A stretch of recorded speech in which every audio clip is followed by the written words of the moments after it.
He had come to school with a backpack, with a gun in the backpack. They never checked the backpack.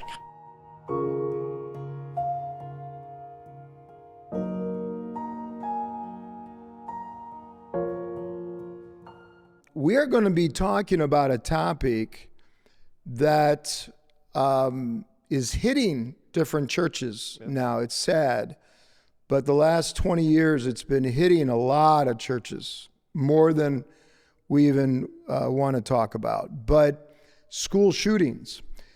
Just 2 weeks ago, as we record this podcast, there was a school shooting in Georgia, and I believe how many? 7 or 8? Maybe. 7, 8 people, teachers, children, dead, got killed. And that was a half a mile down the road from my niece and her husband and her. They youth pastored those children. And small community, it devastated the community, as we all know. And now it's definitely all around us. And so Kurt, he had a situation happen there in Oxford that you had to deal with personally. And so we're going to get right into it. Sure. Because this is great information for all of us pastors to know how to deal with this type of tragedy. I mean, I've been a senior pastor for over 26 years. I've dealt with tragedy. I have not dealt with this type of tragedy. So start telling us, as you got the information, as you started to hear what happened, take us through some of the horrific things that started to happen. Absolutely. Well, Jeff, thanks for having me. Yeah. And again, it's a different world that we grew up in and that we youth pastored in. And, you know, it was an ordinary day. This was 3 years ago. And it was an ordinary day. It was approaching probably 3 o'clock, almost when school was getting out. And all of a sudden, my wife and I were driving the car, and all of a sudden our phone just started blowing up. You know, all kinds of text of, there's a shooting at Oxford. We had several of our students that started texting, saying that they were in a classroom, locked down. Others of them are running out of the building. And then, flipped the news on our phones and realized, this thing is happening right now. And so we had about a 25-minute ride back to our church in Clarkston. And as soon as I got back there, Jeff, I immediately ran in, and our next-gen pastor and our campus pastor for our second location were upstairs in the office. And I grabbed them immediately, and I said, guys, we're hopping in the car, we're going. And it's probably 15 minutes or so to the Oxford community, to the school. And so we hopped in. That goes back to something that I know you guys do so well here at Gateway as well. We don't feel like we're just pastoring Bridgewood Church. Right. We're pastoring the community. Oh, without a doubt. So we felt it was, not only our obligation, but just a great opportunity for us to be there at that moment. We weren't sure we were going to get in. So as we approached Oxford High School, you just can't believe the amount of police and SWAT teams and helicopters and all of that. And there is a Myers right outside of Oxford High School, and that became the staging area. Okay. And so they were directing all of the students onto buses and then telling parents, go to Myers, and we will bus all the kids over there, and that's where you're going to, be able to find your students and then take them. So we just pulled in. And I just have learned over the years of pastoring, you just act like you know what you're doing and you're supposed to be there, and not, people won't ask questions. So we went right up to the doors and said, hey, we're 3 pastors. We have students here. We are available for whatever you need. And it was amazing because she just said, absolutely, go in. And so when we got inside, it's like organized mass chaos. The panic was so real. The parents coming in and the look on their faces, I could still remember it. Oh, I bet. You know, and you got all these students that are getting off these buses and all these parents that are running in, and they're just running through this Myers store. You know how big they are. Sure. Calling, you know, their students' names, asking people that they knew, you know, have you seen my kid? And so I remember we ran into a few of our students right as we entered the Myers, and I remember just throwing, you know, my arms around them, and they were both young, both freshmen, and they were just terrified. And just about then, their parents were coming in, and so, you know, we kind of reunited. Everybody's so numb. So numb, and it's, you know, you got teachers there, and so right away we knew that we needed to help connect parents and students. And so that's what we did. We just immediately jumped into action. You know, I found a mom who was just, you know, looking for her daughter, but she was panicked. It was almost like she was hyperventilating and having a panic attack. And so I stayed with her. What I didn't know at the time was she would be one of the parents of one of the victims. Oh, man. And so I remember taking her all around. How old? 16. 16. 16-year-old. And, you know, what they were doing was as soon as you would reunite, they would want you to exit the building so that they could start to see who's left, Sure. You know, who are we still looking for. And so for 25 minutes, I went throughout that store calling her daughter's name, asking friends, have you seen her? And we walked up to a SWAT officer who had just come from the school, and he had told us that there was one more bus coming, the last bus. And you know, I looked at her, and you know, there was a moment of hope, like, I hope she's on that bus, but I realized there's only one bus. Yeah. And what ended up happening was he just, in the midst of so much chaos, there wasn't one more bus. And immediately he walked back over to me and he said, there's no more buses coming. And she didn't hear that, but I heard it. And then he said, would you direct her up towards where the cashiers are? They were starting to move anybody who hadn't connected with somebody up into that front area. And one of the things I did learn, Jeff, that was super important, I know it happens in crisis, whether it's a shooting or anything else, is never to promise anybody anything in the midst of that. You know, there were people going around going, I'm sure your son and daughter's okay. You know, there's another bus. We all do that. We all do that. It's almost give hope. Yeah, you know, you see her just, you know, melting in front of you with terror, and you're trying to, but at the same time, they hold you to every word that you say. Yeah. And I'm glad that I didn't tell her that. I learned because I wanted to. You know, I just wanted to try to encourage her. And so then we moved everybody up. And what ended up happening was the SWAT officer that was the command officer of all of the responders said, we need you to gather them all in the front. And he said, and then we're going to take them into an office, and we're going to talk to them. Now, this office in Myers, you've been in Myers before. Oh, this is an office that might have been 10 by 10. Yeah. Just a tiny little office. And there are probably 12 to 15 people, parents, that are there.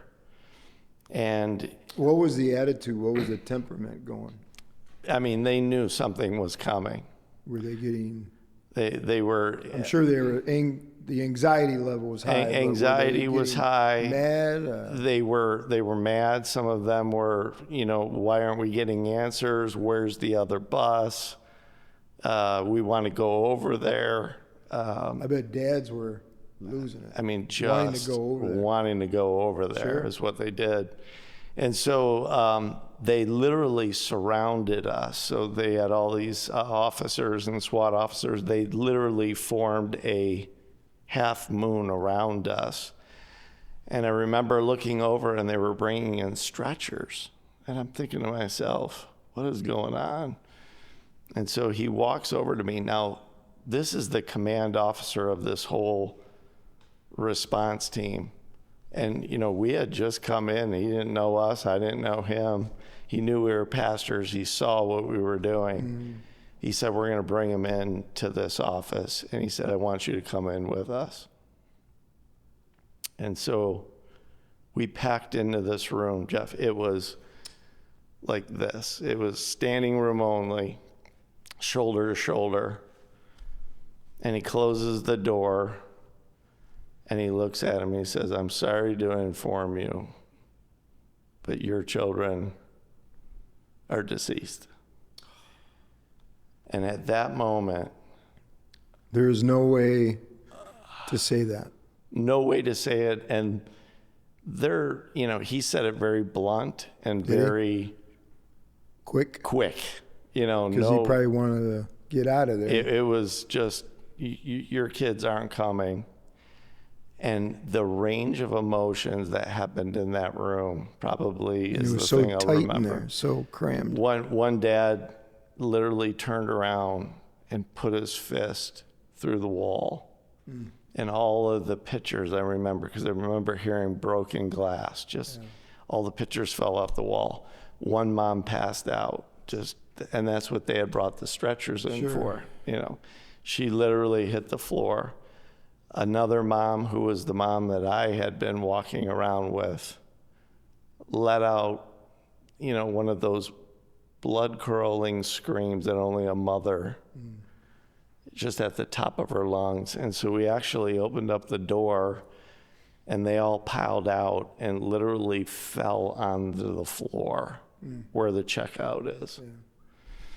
And everyone out there is just standing there, quiet. We're trying to pick them up off the floor. We're trying to console them. One or two of the dads said, we're going over there right now, and got up, and they had to kind of restrain and say, you can't go over there. And it was just one of the most horrific things I've ever seen and experienced. And then he walked over and said, we need to get them out, and we need to take them over to the station. We have a holding room there. We will update them and give them information and let them know when or if they'll be able to see their child again or where they're going.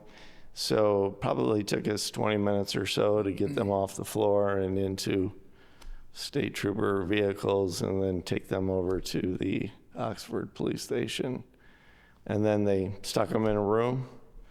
And we were probably there 3 hours before they got any kind of information or. What do you say? What? Yeah. I mean, was it just what advice would you give pastors in that time? Because what can you say? Yeah.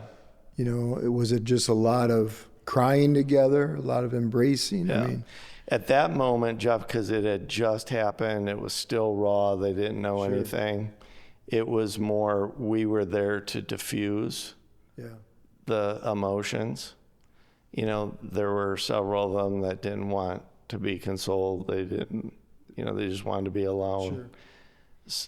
a few of the dads were very, very upset. Sure. And we're starting to react in a aggressive way. Yeah, I bet. Like, we want out of here. If they're not going to come talk to us, we're going to leave, and so we're trying to diffuse. There had been a lot of rumors about this shooter. At that time? At that time, that they started to talk about amongst themselves as parents, like, hey, my kid said this, and, we knew that this kid had done that. And so that was escalating, the intensity of the room. So was there some fathers getting together as like in a group? Yeah. Getting ready to go? Yeah. Yeah. And then, the range of emotions, in trauma, can go from anger to grief to a lot of different things. They were in the anger stage at that moment, and now they began to turn that anger towards law enforcement because they weren't getting answers. And that father in us, you can't blame him. Yeah. You want answers. That's that part of a man that we got to have answers. Yeah. And went out. They had a hard time thinking that they were in a building and their children were still laying on the floor in a building close by. I can't remember, but in that situation, because there's been so many. Yeah. Did the shooter take? No, they took the shooter alive. Oh, okay. That's right. I remember now, because was that the first situation that finally the courts charged the parents? Yeah. Charged the parents. Yeah. Both parents or just the one? Both. Because that's what's going on right now with Georgia. Yes. Both parents are being charged, and which is, I believe, a huge good signal to our nation that let's watch over your children. Yeah. And in the Georgia case, as you probably know, the cops went to their house prior to the boy shooting, and because they were noticing a change in the boy, and the father gave a lot of excuses for the boy. So, but in this case, I'm sure the father started to realize that the shooter was alive. And any good father would want to go over there and deal with the shooter himself. And I'm sure those thoughts were going. And, once the story came out, I'm not sure whether they knew it in that moment, but he had come to school with a backpack, with a gun in the backpack. A school backpack. Now, I take it backpacks are, I'm sure, allowed. Allowed. He had the gun in the backpack. The counselors, and I don't know if it was the principal or the administration, had him in the room. With the gun in the backpack. With the gun in the backpack. And the threat, because the teacher had reported that he had made some drawings that were violent and all of that. That and day? They never checked the backpack. I never heard that. Never checked the backpack. So now, real quick, just a little side note. Our security don't really allow backpacks in the building. Yeah. And when there is a backpack in the building, or when one comes in with a backpack or a long coat, we have a wand that we scan, because we've been doing that for years. Yeah. We just don't want to mess around with that. And again, young people, they want to bring in their backpacks and so on, but to any churches out there that's listening, that's just a little tip. I mean, we're living in a day totally different. We're going to be having schools and churches with metal detectors soon. Mm-hmm. It's crazy. So never did, and they released them back to class. Wow. And we actually had two of our students, they're twin girls, 15, they sit on either side of him in third hour. and they were sitting on either side. He's sitting in the middle with his backpack. He ended up during fifth hour doing the shooting. Fifth hour. It's 2 hours later. Oh. But, so, they were sitting there, have no idea. Did they talk to him that day? I didn't talk to him. They said he was, again, kind of fit the typical profile, very to Loner. himself, quiet, introverted. But right there, again, that stuff starts to replay in your mind. But sure. And so really, in the moment of crisis, like as it's happening and shortly thereafter, is not so much where we were able to do the real effective ministry. I mean, it's effective in the sense of you're present. You're present. Yeah. You're calming. We learn how to say things to people that law enforcement might not be trained in, and so that's what we did. The real effective stuff happened the next day, and then from then on. Tell us about that. So that now becomes the opportunity for us to go, okay, you really have to, and we just kind of learned this, you have to triage the situation, much like they would in a physical sense. We realized at that point in time, we had trauma in a lot of different ways. Trauma with our own kids, trauma with parents, trauma with teachers and administrators, some of them that attended. And then you have law enforcement and first responders. We had a guy that attended our second campus. He was one of the first in the building as a firefighter, paramedic. And what he saw messed him up. And so you got all this different trauma going on that you have to deal with. And so right away we knew, rather than letting the community take the lead with it or the school, we were like, we're going to do a visual and we're going to invite people, to the church. We're going to make it available. So it was only 24 hours after. Was that in the evening? Was that during the day? Was that just like a service type of thing? Yeah. Okay. Yeah. Tell us about that. Ended up being our regular Wednesday night, midweek, and invited everyone out. We kind of, again, worked in concert with the school, but again, the school at that point in time still in shock. There's still trauma. We said, we're going to do it for our kids, but we're going to open it up. And at the time, nobody really planned anything immediately. Mean other communities? Other communities or other churches, so we kind of were the first to initiate it, and we took the lead. Just said, we're doing this, and again, if you want to come.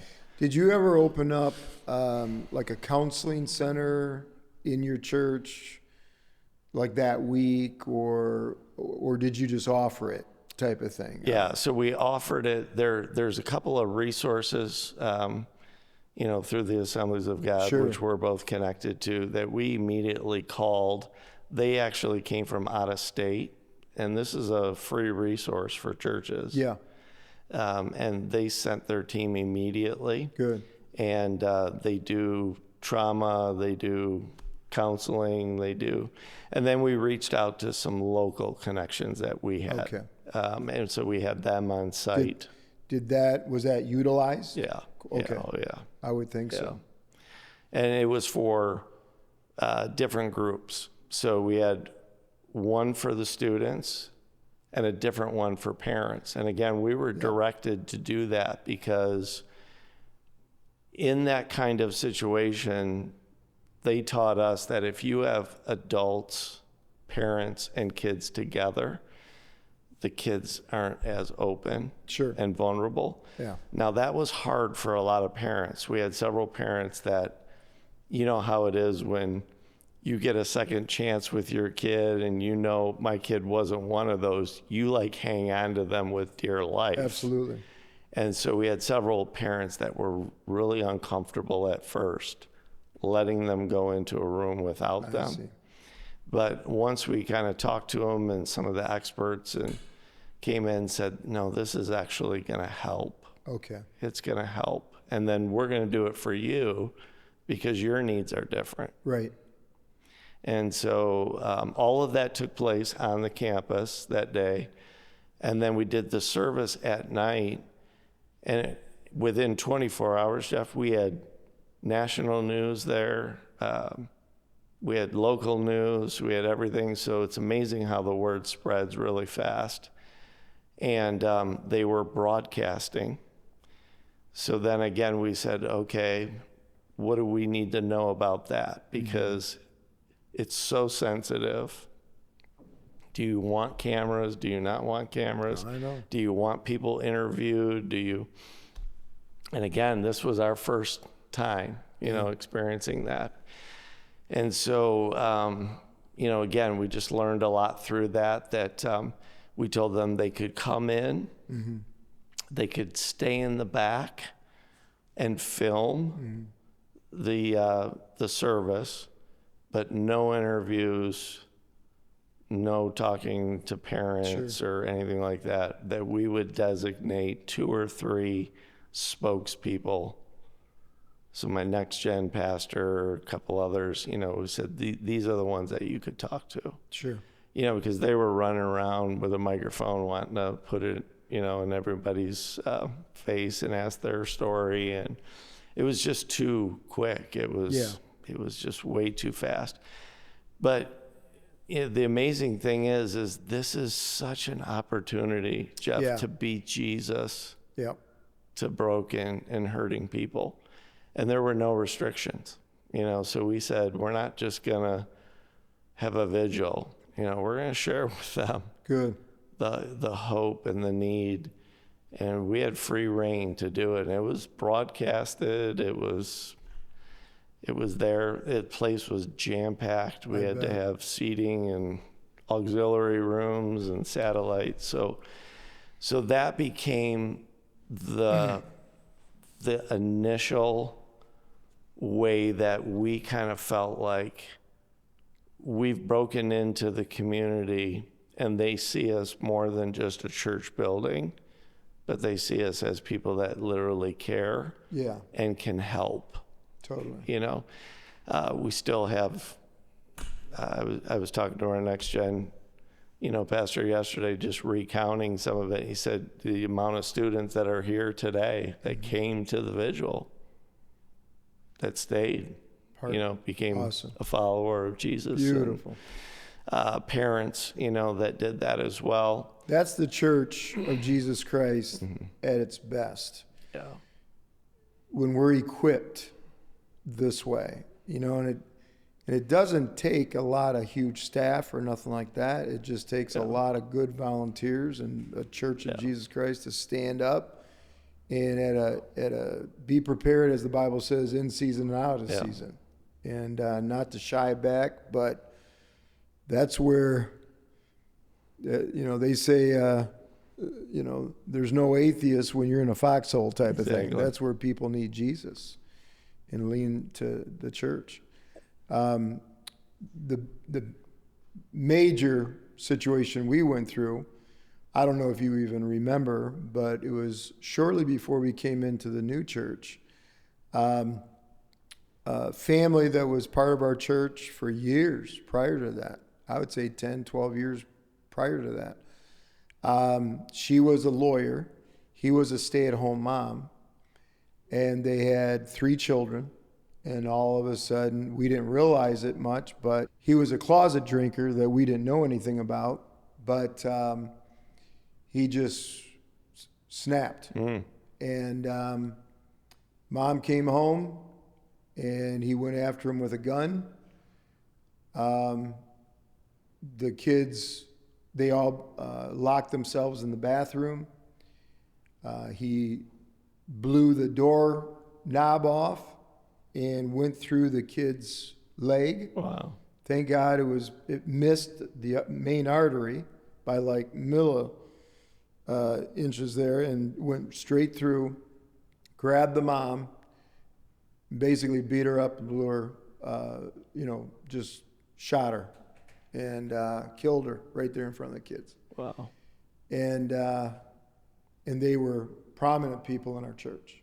Oh. And so, yeah, the news, everybody was waiting for me there in that little parking lot we had, and I talked about Jesus so much that I knew they probably wouldn't televise that, and I didn't want them. In our case, it was it's sort of apples and oranges, because yours was a community thing. Right. Mine just really dealt with our church. Right.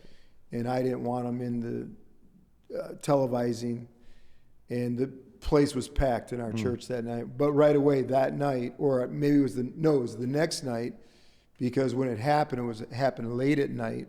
So it was the next night, place was packed.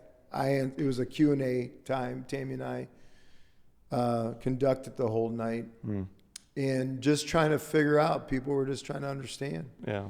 And so we went through the whole thing, with the funeral. There was no funeral for the man, but the funeral for the woman, the mother. And then the grandparents, her mom and dad, stepped up. And what was beautiful about this, her mom and dad were from my cousin, Randy Tomko's church in Sterling Heights. And so they stepped up, took the kids, raised the children there at their church in Sterling Heights, and we just saw the kids a month ago. Wow. And now they're in college, all of that, doing fantastic, serving Jesus Christ. That's awesome. But what a tragedy. What a tragedy we went through. And that was nationwide at the time. It just hit the news big time. Yep. And but yeah, we didn't do a lot of counseling. It wasn't like that. Definitely I had a lot of people come to me personally and ask this, ask that. We were there for them, but it was more of our church community that really suffered a lot. Yeah. But in your case, it was the whole community. Now tell us, your community, how many people in your community in Oxford did that affect? How many thousands of people? I mean, I'm not sure of the exact number, probably but 150,000. It's a small community, so everybody knows everybody. But between Clarkston and Oxford. Clarkston is about 70,000. Yeah. Oxford, I would think, is about the same. Yeah, just as big.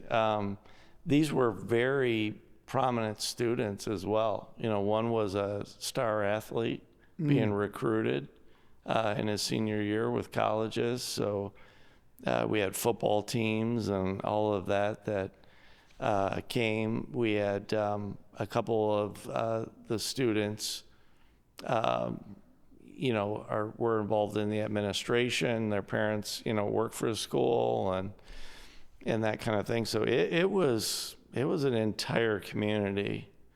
How many students passed? How many people? Four students? Four.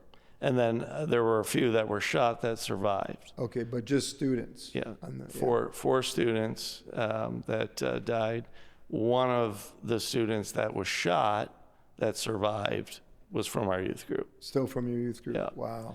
Was able to get out of the building and get to a local business, and they were able to get him to the hospital. How is he today? Doing great today. Recovered. I don't know that the invisible wounds are healed. That's what we call them. The trauma side. It took Jeff probably, I would say, 6 months to a year for the kids in our youth group that were in the school to turn that corner, to really turn the corner. Oh man. We went through waves, and I didn't mention this, but 2 months before that shooting, we had a 16-year-old student from the youth group take his life. So that had happened right at the beginning of the school year. September. The shooting was in November. So they were still dealing with a 16-year-old. Was he pretty connected? Great. He was a great kid. He was adopted by his parents, came with, a lot of issues, just really struggled with depression. took his life. He had just given a testimony about, how he felt good and God had a purpose for his life the week before, and then 7 days later, everything changed. That was hard. So you're going through that. Yes. Which takes a long time to recover from. And then immediately after that. Immediately after that. And then we're right into the holidays, because this is now Thanksgiving, That's Christmas, right. Oh, all of that. Suffering. So the amount of, all packed together trauma, packed together in just such a short amount of time, just was hard. It was hard on everybody. So we just felt like afterwards, the aftercare, the opportunities that we had after is, I think, where churches can be best prepared. So whether it's providing, counseling and therapy, sometimes providing financial assistance, if they do need to seek professional help. We told some of our students, if you need help, we will help assist in getting you the help that you need. We felt like this was a great opportunity for us to minister to all the first responders. So I remember we waited, I want to say it was over a month, and then we went and took care packages to first responders, to firemen, and it had some resources in it, had a card in there that we had wrote to them that just said, we're praying for you, we're thinking about you, if you can talk. So that was well received. Again, went back to the school and made ourselves available, for whatever opportunities. The neat thing, you said it, was how people are so open to God in those moments. What ended up happening, which was just hard for us to believe in this world we're living, is once they renovated the school, after the shooting, they had to paint and recarpet and all that stuff before the students were going to come back for the first time. They invited all of the pastors in the area to the school to just walk up and down the hallways and pray. Really? In a public school. Unbelievable. The very Praise first God. ones in. So several of us had an opportunity to go into the school, to the hallways where all of this took place, and lay hands on the walls and pray and ask the Lord, for peace. And this was initiated by the school. I mean, the school opened the door for it, allowed that to happen. So every one of those becomes opportunities, that you could really build on and say, see, there doesn't have to be tension between the church and this day. Like, we could work together. When there's times like that, we need each other. We unite. We need each other. So we were able to, really feel like, and then help the students. We kind of felt like we went all over it again when they came back into the building, because it triggered all the emotions again. So here you go with another wave of emotion and depression, and we had to watch a few students because they did start to really get really introverted and quiet, and wanted to make sure, that they were okay from a mental standpoint. Tell us, have you initiated with your staff and, your circle of employees and so on, have you initiated any new things in case things happen again like that? Any, what you did, what you'd like to do, maybe, I'm sure, better. Yeah. Any? Yeah, I think we've come to the realization now, I've told our staff and our team, any crisis that happens in this community, we're going. Mm-hmm.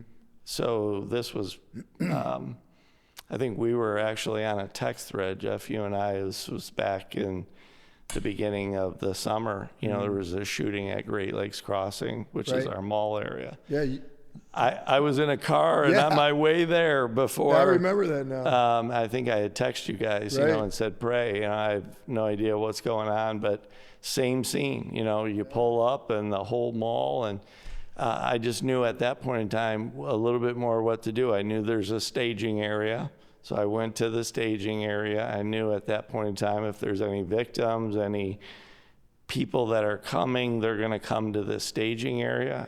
I made myself available again, said, here's who I am. I'm going to stay here. I'll stay out of the way. If you need me, I'm here. Ended up, thankfully, in not being in an incident. So I've taught them now, we're going. It doesn't matter what it is. So let's be the church that is the first responder. They'll do the tactical, physical stuff, but we'll be the spiritual first responders. So that now becomes an issue. And then just, I think the hesitancy for a lot of people responding is, I don't know what to say. I haven't been trained for this. So we just kind of, walk through just, especially in the moment, your presence is more important than anything you're going to say. Let's just look for practical things that we can do, so, whether it's uniting people, do you need a telephone? Do you need to call somebody? What can we do? Just look for the practical things that you could do. And don't worry about trying to counsel them at that moment. And that's just not needed. Just be there, be the invisible Jesus in that moment. So we've done that. And then this is a crisis plan that isn't just for school shootings. Crisis is coming in all different forms now. So whether it's suicide, we've had some people killed in car accidents and things like that. And again, it's the same kind of thing. The trauma is real, maybe not on as large of a scale. Yeah. And so, we're going to respond. What we would like to do, we haven't totally done it yet, is build an infrastructure of counselors and that attend, right. That would make themselves available, that we could initiate really quick. Yeah. Like put a call out and they're ready, to be able to go. Definitely have all the resources that are available. So it's good to have those on hand, because there's a lot of great resources that will come. Yeah. And we'll do that part for you. And then just, we know how to do a vigil or a service and be sensitive, know how to handle press and media. And so sometimes you just go through that stuff and you're like, you just feel a little bit more confident now. Can you give us your church number? So church number is 248-625-1344. And the church and name? It's Bridgewood Church. Yep. And our website just bridgewoodchurch.com. Mm-hmm. You can go on, contact us. We'd be happy to talk to you, give you any resources that we have, talk you through. We've done that already for a few. Awesome. So we'll do that as well. But yeah, I'll pray. Lord, thank you so much for just the opportunity to have a conversation about things that are really, really important in the world that we're living.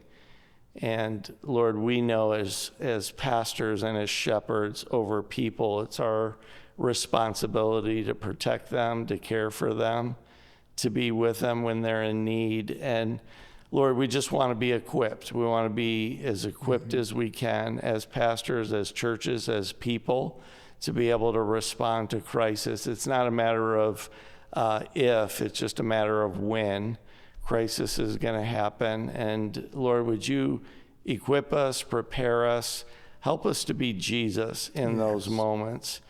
Help us to know how to care for people when they're in their worst moment, and bring hope and to bring faith into those situations. God, we pray for the protection of our schools and our country. Yes, Lord, we've seen that here recently over our president and others where, Lord, there are people out there that want to harm people and want to do destructive things. And so we just need to be on our guard. We need to be prepared in every moment and in every situation. God, I come against fear. I come against panic and worry. God, as followers of you, we can trust you. And God, you can just protect us in a way, God, where we can be a blessing to others and we don't have to be fearful or timid, but we can be courageous and bold in these moments and bring the gospel and bring hope to people that desperately need it. So again, thank you for this conversation. Thank you for the privilege that we have to be light in a dark world. And so use all of us to be there for people in moments of crisis. In your name, amen. Amen.